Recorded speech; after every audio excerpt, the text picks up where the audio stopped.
And welcome to this edition of People, Politics and Power. I am Imonia Marere. Thank you for investing your time with us on the program. The state of Israel is at war with Hamas, described as a Palestinian Sunni Islamic fundamentalist, militant and nationalist organization. The latest conflict started on Saturday morning when Hamas launched a surprise land, air, and sea attack on Israel, killing hundreds of people and taking scores of persons, including children and women, hostage. In an operation it calls Al-Aqsa Flood, Hamas reportedly fired more than 5,000 rockets from Gaza into Israel. The group says the attacks are in response to the desecration of the Al-Aqsa Mosque and Israel's crimes of occupation of Palestinian lands. In reaction, Israel attacked several locations in the Gaza Strip, which it claims are the terrorist launch pads of Hamas. So far, the Israeli attacks have killed hundreds of Palestinians and wounded hundreds more, mostly civilians, including women and children. Israel has declared a state of war, while it has launched an operation it calls Iron Sword. This latest conflict coincides with the 50th anniversary of the 1973 Yom Kippur War, also known as the Fourth Arab-Israeli War, between Israel and a coalition of Arab states led by Egypt and Syria. Is the new conflict likely to develop into a bigger crisis? Can it degenerate into a regional war? Several world leaders and organizations are already weighing in on the crisis.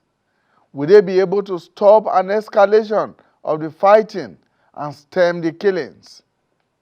We shall be joined by the Israeli ambassador to Nigeria, Michael Freeman. Now, we have also invited the Palestinian ambassador to Nigeria, Abdullah Abu Shawish. Unfortunately, he has called in to say he has other engagements. But also joining us here in the studio is Owe Lakemfa. Lakemfa is the President, Society for International Relations Awareness, SIRA. Thank you so much for finding the time to join us. Thank you very much. Right, let's welcome especially the Israeli ambassador to Nigeria, Ambassador Freeman. Thank you so much, Your Excellency, for finding time to join us. Thank you for having me on the program. Right, so let's begin this way. The attack on Saturday morning came to so many people as a big surprise, and I'm sure that for you and other Israelis, it was a big surprise. Was that the result of the failure of intelligence? You know, on Saturday morning, the Jewish festival of Sukkot, the Jewish holiday of Sukkot, and on Saturday morning, the Holy Sabbath, hundreds of Hamas terrorists came across the border, and they came into Israeli towns and villages, and they slaughtered innocent civilians, men, women, and children. And you're right, it was a surprise. We were shocked, and how it happened, we will investigate. But today is not the day to ask how it happened. It's for us to fight back and to stop these Hamas terrorists. As you said, they came in across the border, and we know they've killed over 800 men, women, and children, primarily civilians. They went door to door, shooting children in front of their parents, then killing their parents. We know that they desecrated bodies. We know of stories of rape. They killed over 260 teenagers at a music festival. They went into a peace music festival and shot everybody and anybody they could find there. They burnt bodies, they desecrated bodies, and they've taken over 100 Israeli citizens, including a 6-month-old baby and including 85-year-old grandmas and Holocaust survivors. They've kidnapped them and taken them to Gaza. So yes, we're shocked, we're disgusted, we're reviled, and we are going to fight back. Now, what has really surprised so many people is the sheer scale of the invasion of the attack by land, by air, and by sea. And many are wondering why Israel, that has an iron cast defense system, was taken by that kind of surprise, why it didn't have an inkling of it at all.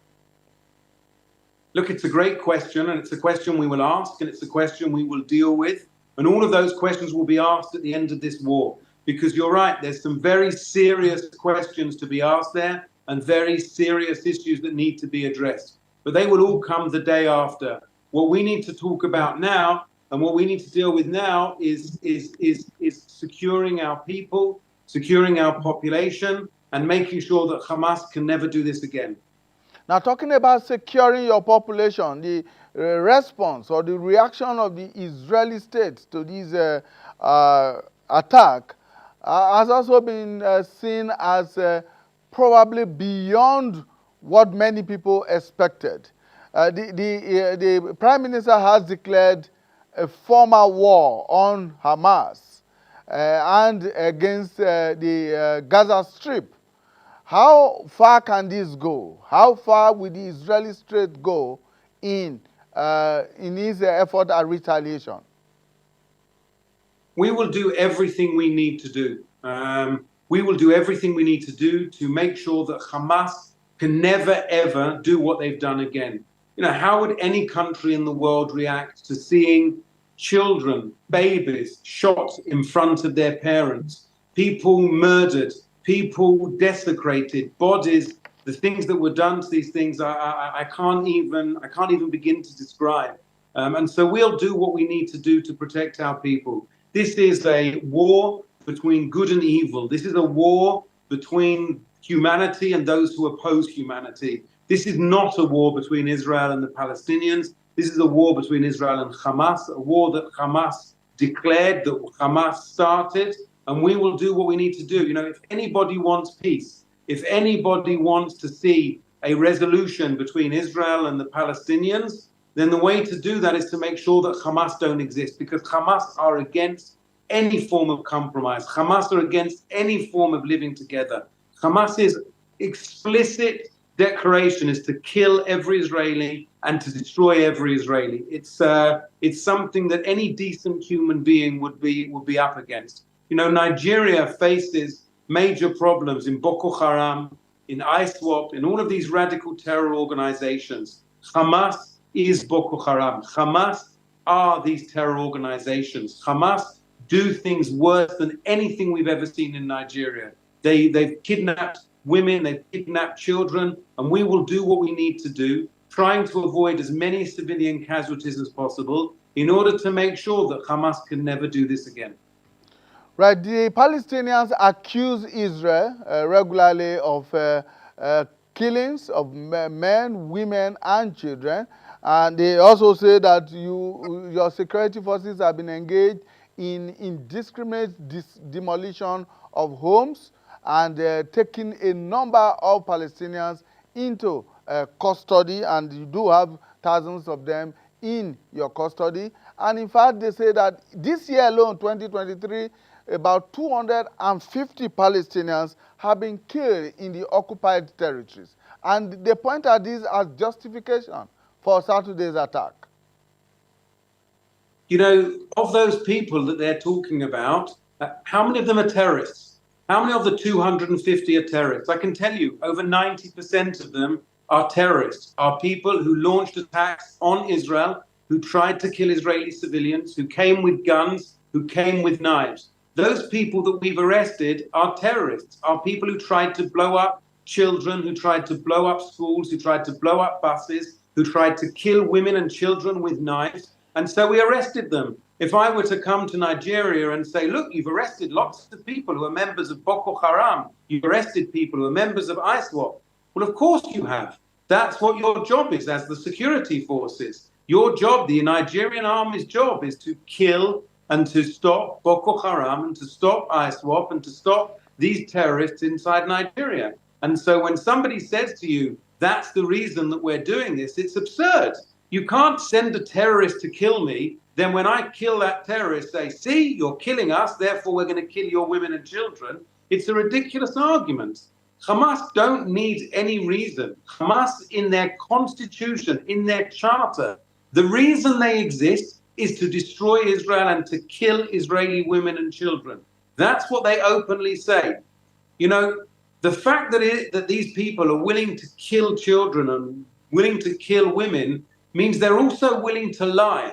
So when they make up lies about why they've done this, it should be very clear, it's all lies. It's all lies. They are doing this because they want to kill us. There is no justification. I cannot think of any reason to kidnap little girls.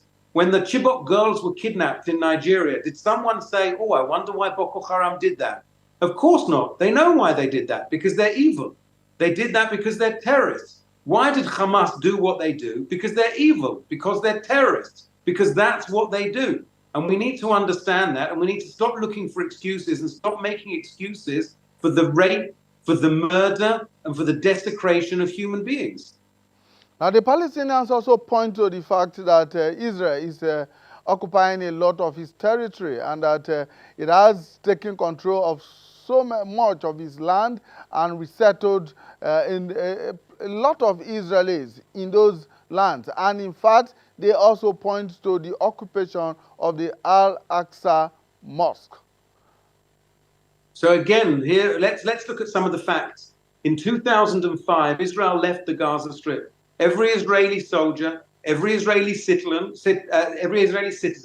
what are referred to by some people as settlers, we took those people out of the Gaza Strip. There has not been since 2005 a single Israeli inside the Gaza Strip. There is no occupation in the Gaza Strip. It's a complete myth. It's a complete lie. And regarding the Al-Aqsa Mosque in the holy city of Jerusalem is open to all to pray. It's totally free for all Muslims to go and pray. We saw during the holy month of Ramadan, hundreds and hundreds of thousands of Muslims praying freely on Al-Aqsa. Any Muslim can go to Al-Aqsa and can pray, like any Christian can go to the Church of the Holy Sepulchre and they can pray, like any Jew can go to the Western Wall and they can pray. We guarantee freedom of religion. It's got nothing to do with that. It's lies. The Al-Aqsa Mosque is totally accessible. Any Muslim can go and pray there. You can go there today and you will see thousands of Muslims praying on the Al-Aqsa Mosque. Ambassador, before I bring in Uwela Kemfa into the discussion, let me ask this. Israel shields its skies with what it describes as the Iron Dome defense system. Now, what happened this time around? Did the Iron Dome defense system fail? Or it was like every other person taken by surprise? No, the Iron Dome system worked very, very well. The Iron Dome system is a miraculous system that shoots down rockets. It's a system that shoots down the rockets fired by the Palestinians, by the Hamas terror group. And it works very well, and over 90% of all of the rockets that have been fired into Israel have been shot down. But it's not a perfect system, and unfortunately some rockets still get through. And it's very fortunate that we have this system, because if not, thousands of rockets will have been landing on Israeli citizens and on Israeli towns and Israeli villages, and I don't want to think about what the death toll would be if the Iron Dome system didn't work. But the Iron Dome system worked. It continues to work, and it saves both Israeli and it saves Palestinian lives as well, because the numbers of dead in Israel would be surely much higher, and would mean that Israel's retaliation would be even greater if the Iron Dome wasn't working. So the Iron Dome did work, it continues to work, and it works to stop these rockets landing on Israeli citizens. Ambassador, we will be talking very shortly about the kind of response you are getting from the rest of the world at the moment, those who are supporting Israel and those who are, in fact, condemning the conflict ongoing. But let me bring in Uwela Kemfa at this point to give some international flavor to this discussion. Uwe, thank you so much for joining us. Thank you very much. Did this come to you as a surprise? Because this is the 50th anniversary of the Yom Kippur War. Yeah. Was it timed to coincide, or it was just a coincidence? No, first, my condolences to the Palestinians and the Israelis. Within 48 days, hours or so, we had lost over 1,000 human beings. That's tragic for humanity. Secondly, this war is between the Palestinians and the Israelites. It's not Hamas. The Hamas is an organization that belongs to the Palestinians also. And so when you get... It's described as a militant group in Palestine. Anybody fighting for democracy, for freedom, like Mandela and co., are then declared as terrorists. Nobody fights for freedom without being called a terrorist. So the Palestinians attack Israel, they are terrorists. Israel attacks the Palestinians, they are commandos. It's ridiculous, my brother. The Palestinians are human beings like the Israelis. Israelis are human beings like the Palestinians. Gaza is a prison, open prison. And you need, before you cannot even live easily. So we've had this problem. We've had this problem for some 70 years. The first thing when I look at some Nigerian things on Facebook is that people are praying. They are praying for the Palestinians, they are praying for the Israelis. Yes, prayers are good, but this is not a religious conflict. The Palestinians are Muslims, they are also Christians. Yasser Arafat, the leader of the Palestinians, his wife was a Christian. The Israelis are Jews, they are Christians, and whatever religion they want to be. It's not a religious conflict. Although it's taking place in some places that has religious implications. Like, for example, when you talk about Jerusalem, Jerusalem is an holy place for the Jews. It is also for the Christians. And also for Muslims. Apart from Medina and Mecca, the holiest mosque in the world is the one in Jerusalem. So we're talking about a situation where you have conflict between two people. And the world has gone through this many times. And the world has now said, look, and this was as far back as 1993, to say, look, the best thing is you Palestinians, you must recognize Israel as a state. And you Israelites, you should also recognize the Palestinians as a people with a right to sovereignty. And that was the basis of the Oslo Peace Accords. The Oslo Peace Accords was for Palestinians to recognize Israel as a state that must exist. It was also one in which they could decide, you could work towards what you call a two-state solution. A two-state solution is a system whereby, a case where Israel will have its right to a secured country, and the Palestinians will have their right to a secured country. No human being is more superior to any other person. And that is part of the tragedy we are witnessing now, is that we have left this for a long time. Yes, we talk about, the ambassador talked about that the people who were killing, over 200 in the last few months this year, are terrorists. And some of the people killed are 4-year-old children, 7-year-old children. What kind of terrorists are those? You are a journalist. A number of your colleagues have been killed by Israel. There's the Al Jazeera lady that was shot by a marksman with press emblazoned on her chest. That's not fighting terrorists. So we have a situation where both sides are employing things that are crimes against humanity. When you bring down, multi-story buildings occupied by civilians, as is going on in Gaza, that's not fighting terrorism. So I understand why the ambassador will be angry. I understand it completely, because it's representing the people that have been attacked. But the question is not who attacked first. The thing is, we, the rest of humanity, what are we going to do? And that's why I said, yesterday, that the response of the President of the United States, Joe Biden, was not the response of a statesman. You have two people fighting or, at war, and what you do is, oh, look, we are with you, don't worry, just go on with what you are doing. We are sending you arms and we are sending you. What kind of nonsense is that? And it's a bit understandable because the Jewish lobby is quite strong in the US. But yet you had a president of the United States like Bill Clinton that despite the wars going on, tried to bring together the Palestinians and the Israelis. And he did that despite all problems. And that was what led to the Camp David Accord. He was president of US. But you have a president of US now who simply wakes up and says, oh, what you are doing is very good. We are with you 100%. Just go on. We are sending you arms. It's irresponsible. But secondly, yes, Britain. A lot of this crisis was caused by Britain.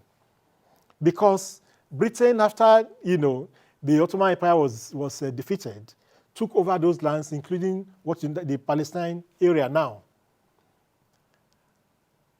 And then they gave lands to new migrants, lands that did not belong to Britain. The Balfour. That was a problem. And so it's immoral for UK to sit there and say, look, you guys are doing very well, just deal with these Palestinians. No, they were part of the problem. Germany that says, we are with you, was part of the problem. In fact, part of the reasons why you had a lot of people migrating to to Israel, was because of the massacre of the Jews. Criminal massacre. Some 5-6 million human beings were killed for nothing. And so Germany has this thing about, we are, this feeling of guilt. That does not make sense. It does not make sense because the people who are being killed, the Palestinians, were also like Israelites, like Jews also. You cannot condemn, genocide against the Jews, and you want to rationalize genocide against the Palestinians.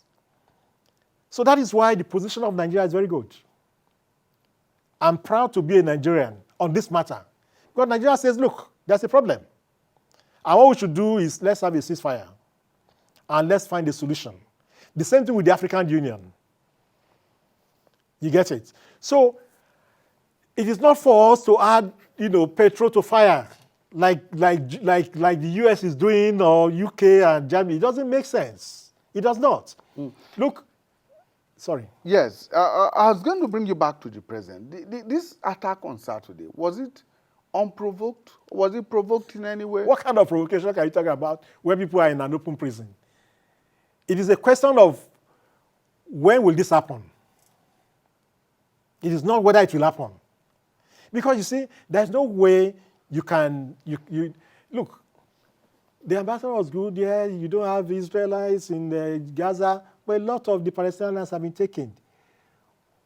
For a long time, there were talks that, look, don't build new settlements. Because you agree this is these people's land you are building settlements on. So there is a level of provocation that is very high. You talked about 200 people being killed. This year by the Israelis. What kind of provocation are you talking about again?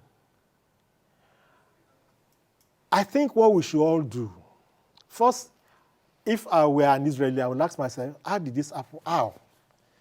Because you talked about the shield and all those things. They are for missiles. The people who came were human beings, riding motorcycles, using gliders, and moving in. So what we should do more as a people, as humanity, is for us to come together to say, look, how do we ensure that this does not go on again? It has gone on for over 70 years. From 48 when they had the last thing. How do we ensure that this does not go on any longer? That's what we should do. And I think part of it has to be on basis of social justice. You see, a lot of people of Jewish origin had come from various parts of Europe, Russia and co, to settle in Israel. But Israel says that the Palestinians who had to leave, who fled, and to other parts of the world cannot come back. They have no right to return. That's a problem. And so what we need to do as human beings is Get Israel, get Palestine together to say, look, this cannot go on. So let us find a solution. But you cannot have a sense of superiority over other human beings, which is what most countries in the West are showing. Because a lot of the people who came to settle in Israel were Europeans.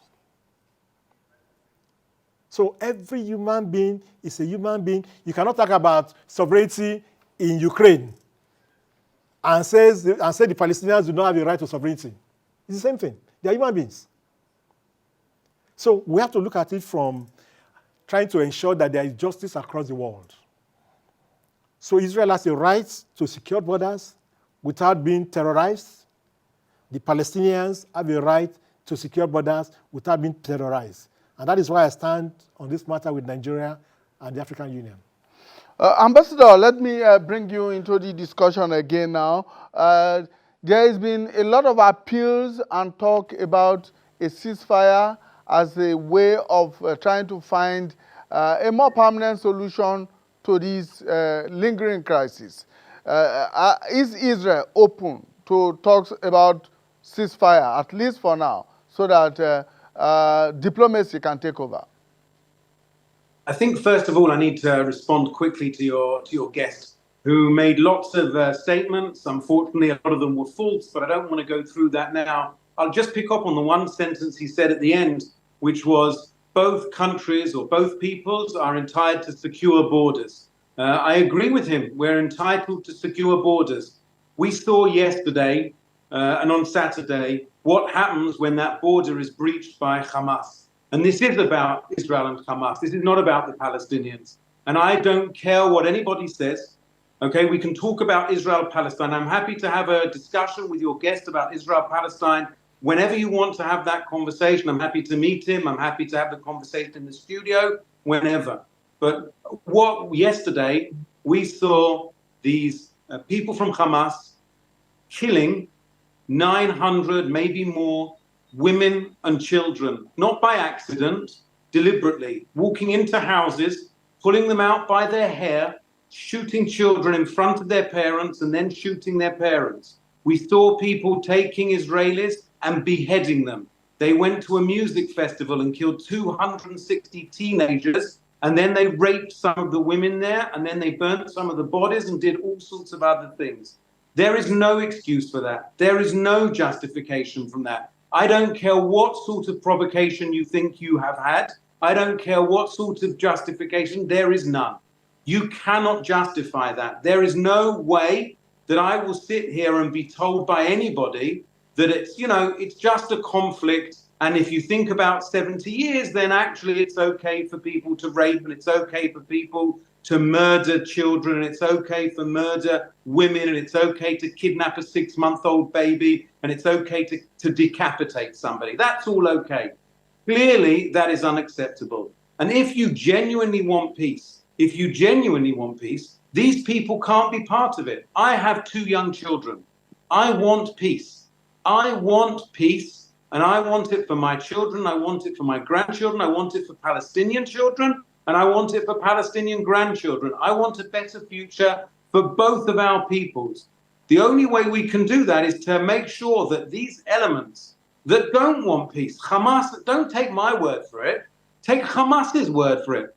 Hamas, their leaders, have said openly, our aim is the destruction of Israel. Our aim is the death of Israel. You know, your guest mentioned the Nazi Holocaust.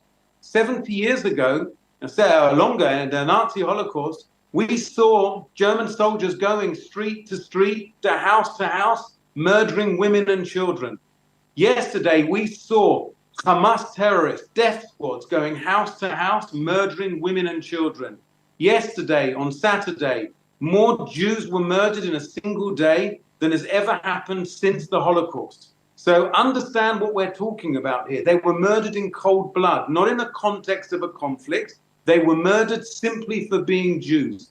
45 of the victims were Arab Israelis, were Arabs, were Israelis living there, were Christians and Muslims murdered by Hamas. They're not interested in any way of having some sort of peace with Israel. They're interested in destroying Israel. So when we talk about where we go from here, we go from here and we have to destroy Hamas. Because if genuinely your guest wants peace, then he has to recognize that peace has to come between Palestinians and Israelis. And it has to come between Palestinians who want a future and Israelis who want a future. And not between people who want to murder and want to kill and want to rape and want to desecrate bodies. Because that there can be no future for. We saw yesterday what happens when you have an open border and when you allow people like Hamas to kill. This is not about Israel-Palestine. This is about humanity and evil, between good and evil.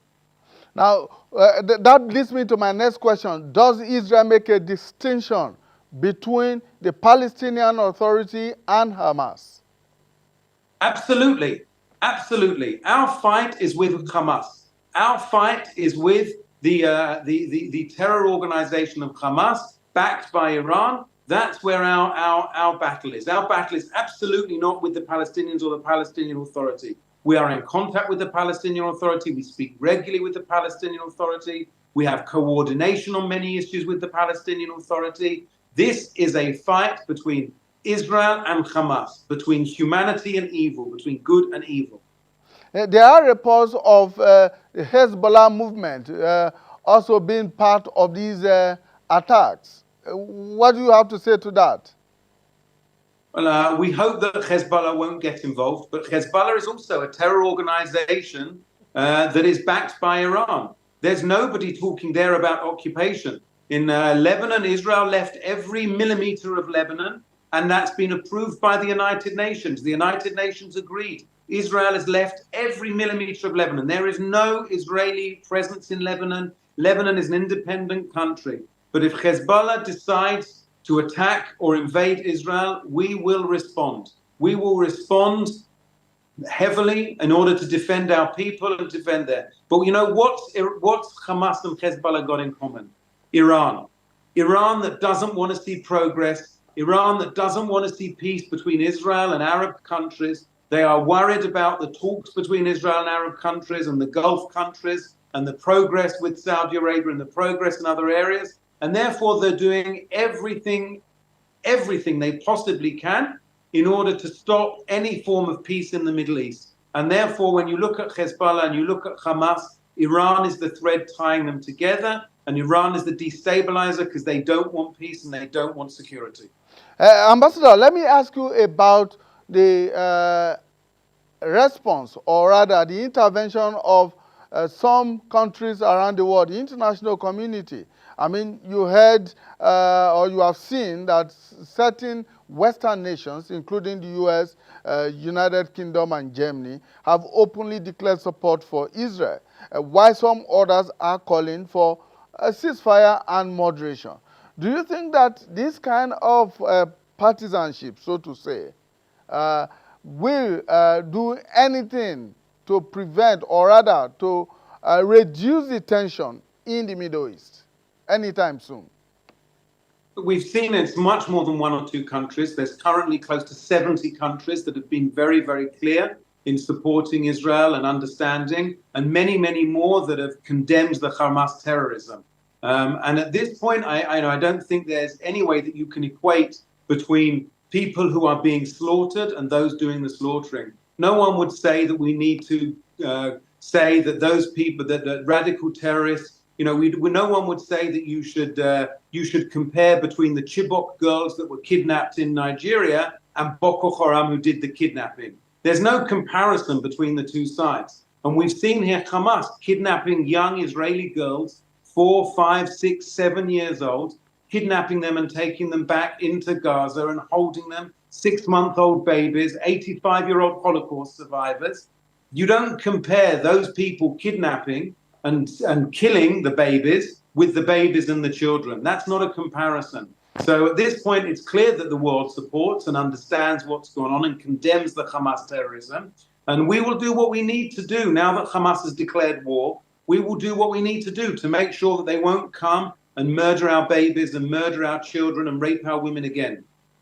There is a section of the Israeli media, for instance, that is blaming Prime Minister Benjamin Netanyahu for this very latest crisis. In fact, they accuse him of establishing what they described as a government of annexation and dispossession by appointing certain right-wing, extreme right-wing individuals into his government after the last elections. And they seem to suggest that these right-wing individuals are the ones that have been stoking the fire of the conflict between Israel and Palestine. The question of whether or not we should have known this was about to happen and who's responsible, we'll look at. But there's only one group who's responsible for this, and that's Hamas. To suggest that there is any justification or any reason or any rationale for murdering 900, 800, 1,000 Israeli civilians, for raping women, for burning bodies, for desecrating bodies, for shooting babies, for killing children, for killing grandmas, for killing grandparents in cold blood on the streets, to suggest there's any justification is horrific, it's offensive, and I think that any decent human being in the world will see it for what it is, which is making excuses for extreme terrorism. And so at this point we will have our investigation into how this happened and why this happened. But at this point, we expect every decent human being, especially people in Nigeria who've experienced what it means to have Boko Haram and what it means to have ISWAP, and to see what they do, to stand firmly on the side of those people who are experiencing the terrorism rather than the terrorists carrying it out. At what point will Israel consider a ceasefire in this conflict? Well, at this point, you have to understand, we're still fighting terrorists inside Israel. Right now, there's reports of further incursions by Hamas terrorists. There's a place in Zikim where we're fighting at the moment. We're fighting in a number of other areas. And certainly our job at the moment is to neutralize the terrorists inside Israel who are still trying to kill more women and children. So that's going to be our first job. And our second job will be to return our hostages, return our kidnapped civilians, and we will make sure that we stop Hamas from ever being able to do this again. We are going to change the Middle East. We are going to change the reality on the ground. We are going to stop these terrorists from ever doing what they've done ever again. Ambassador, stay with us, because when we return, we'll be talking about Nigeria-Israeli relations. Of course, recently, you have been very busy meeting with some senior government officials. We'll talk about that in a moment. But let's go on this short break, and when we return, we will be bringing in Owela Kemfa to look at the international dimension to this crisis. Stay with us. Thank you so much for staying with us. People, politics, and power. And we are extracting the conflict between Israel and Hamas, which broke out on Saturday, as over the weekend, in which over 1,000 people have been killed and way beyond 2,000 persons on both sides have been wounded. And as it were, a number of other persons have also been taken hostage by the Hamas, mostly Israelis. But wait, let's look at the international response so far. On Sunday, there was supposed to be a Security Council meeting of the UN to wade into this matter. But it appears not much was achieved at that meeting. Yes, before I respond to that, I want to reflect a bit on what the ambassador said. Look, terrorism, which is the use of violence to further political interests, is being used by both sides. So I understand very well the position of the ambassador, because he's angry. You get it. Hundreds of his people have been killed. But for me, as a Nigerian, I look at also the Palestinians killed. And I say, what we need to do is to stop it. And that's what the UN Security Council failed to do yesterday. Because there are those who think if you give Israel more time, it can do a lot of damage to Gaza. We've been through this before. The ambassador says there are Hamas militants still inside You talk Israel. about ceasefire. ceasefire is stop fighting. Yes, but if there So are, whenever- if you have militants inside You don't have your Israel territory, inside Palestine? No, don't let us go that way. It's understandable for them when they say we're going to remove all, Hamas are not ghosts. You get it? So what I'm saying is that it is understandable for raw nerves to rise among the Israelis and the Palestinians. But for the rest of us who are outside, who are not being killed now, we have to look at this thing and say, look, the first thing to do is let's stop the fight. And which was what the Security Council had failed to do yesterday. Because stopping the fight means that whoever is left on Israeli territory return. And Israel stop destroying Gaza and its people. That's ceasefire. And like I said, it's a Palestinian thing. You get it? But you say at the Security Council, when you have, there are 5 members of the permanent members. When you have the US, UK, France, all of them on one side, you're not likely to have a resolution. You get it? But good sense should prevail. We have to stop the war. And once the war is stopped, we'll have to ensure that the solution we have found, to which there's no alternative now, which is that both countries should have their own countries and be their safe borders. We pursue that. Because that decision was taken as far back as 1993. I'm talking about over 30 years ago.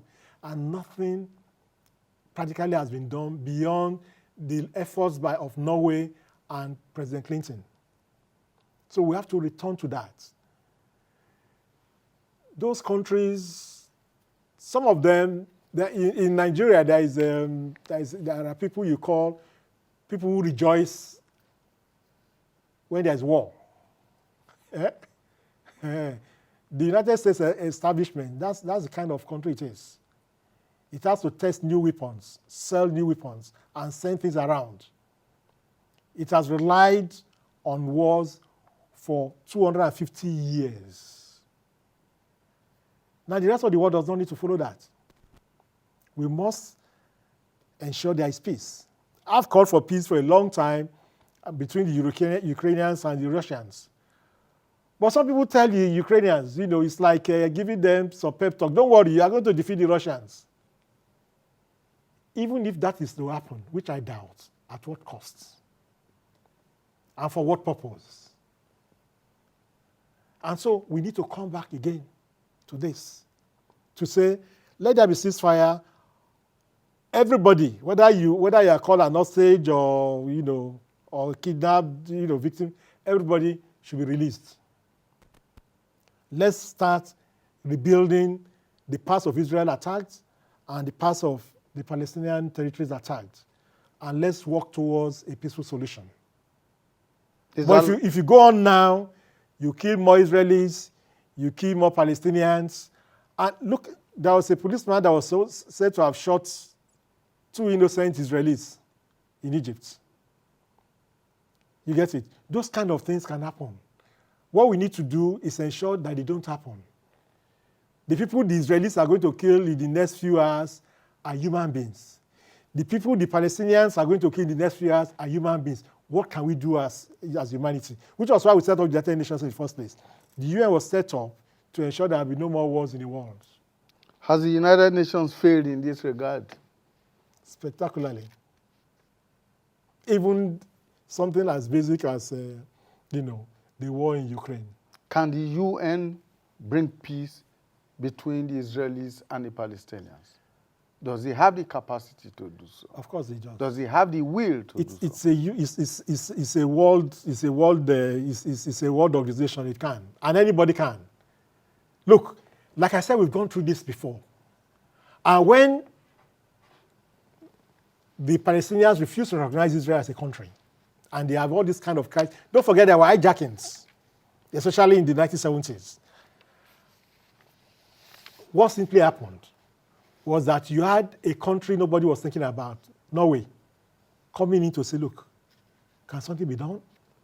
So even the country trusted by Israel and the Palestinians can do something, not talking about United Nations. Okay. All right. Ambassador, now beyond the current conflict situation, Israel, which restored diplomatic relations with Nigeria since 1992, has a significant presence in Nigeria with over 50 companies operating in construction, communication, information technology, agriculture, and water management industries. Now, just last week, you met with the Minister of the Federal Capital Territory, Nyesom Wike, and agreed to a collaboration in the areas of technology, digital economy, agriculture, and security. Let's listen to what you and the Minister had to say on that occasion. When people think about technology in Nigeria, they think about Lagos, and we need to think about Abuja and the FCT as an area. We come and work with you to think about how we can set up centres where people can learn digital economy, where they can learn, Israel's the startup nation, the place that has the highest startups in the world per capita, and to work with you to think about how we can work on that in an area. Also, I'd like to talk to you about agriculture. I think that agriculture in Nigeria can provide jobs, but in the FCT specifically, you've got the most fabulous climate. Like I said, the climate here is very, very commendable.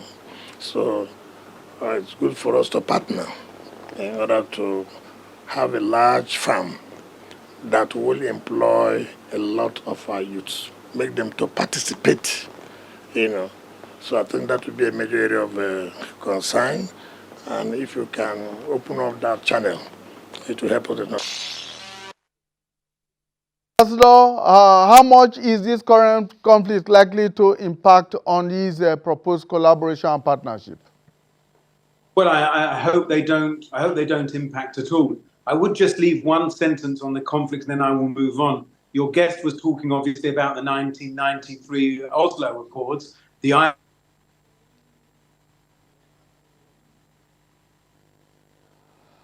Ambassador, are you still with us?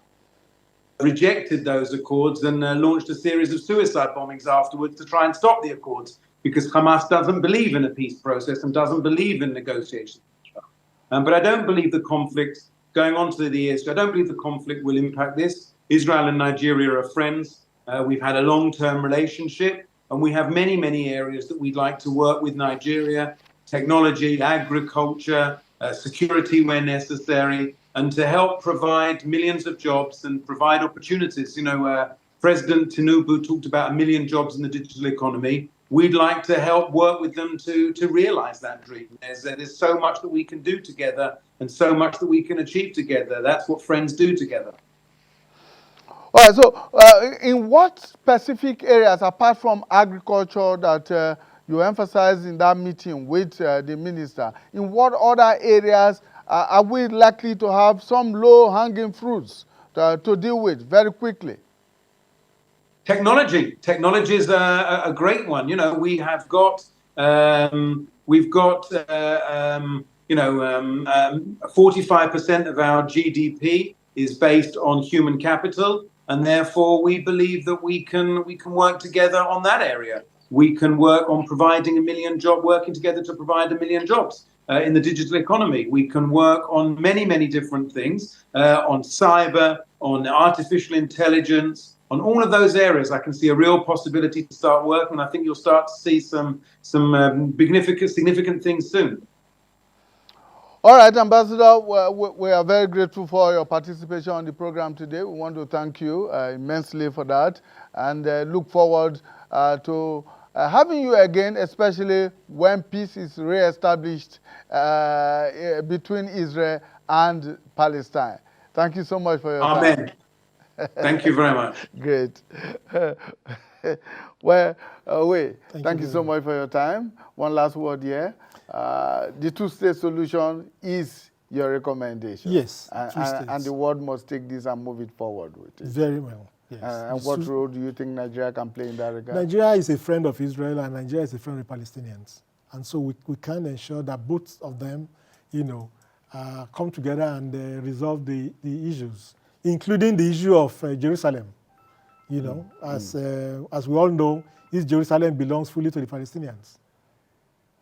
You know. Okay. All right. Thank you so much, Uwe. Thank you very so much. Michael Freeman is Israeli ambassador to Nigeria, and he has joined us on the program today. Thank you so much, Your Excellency, for your time. And of course, Uwela Kemfa, he is the president of the Society for International Relations Awareness, SIRA. Thank you so much. Thank you very much. Welcome.